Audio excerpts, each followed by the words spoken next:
McChrystal is the real deal. McChrystal is true grit. He didn't get fired because he didn't follow orders. He followed them quite specifically. So some of his aides said a few things about the thin-skinned one. Big deal. Big deal. If Obama was a real leader of men, he would have just brushed it aside. The first thing he would have said was, where did this appear? Rolling Stone? What do I care what Rolling Stone writes? It's a magazine for drug addicts.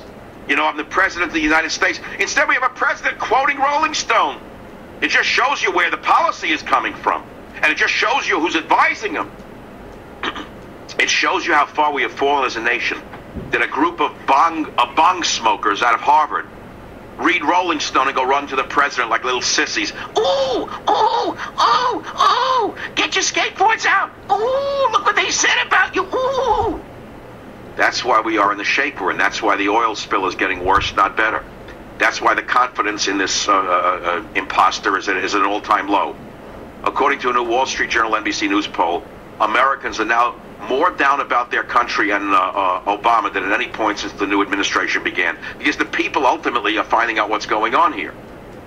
So, I've made my point, and I think that there's no point in beating it to death. The real issue is, why are we in Afghanistan? For over a year or more now, I've said we should leave Afghanistan. There's no reason to be there. Nobody knows why we're there. Nobody knows why we are there. Nobody knows what they're fighting for. Ask the fighting men on the ground. They have no idea what they're fighting for. They don't know.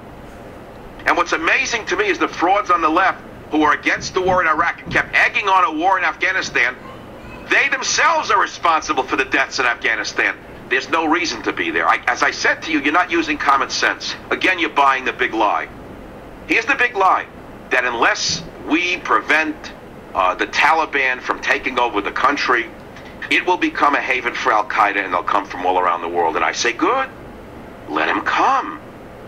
I would say we should withdraw.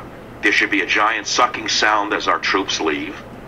We should redeploy our weaponry somewhere in the area and keep the army somewhere in the surrounding area and let all of Al-Qaeda's throwbacks from around the world, from Dearborn, Brooklyn, San Francisco, wherever they are, fly there to fight for their beliefs. Then they will have a state.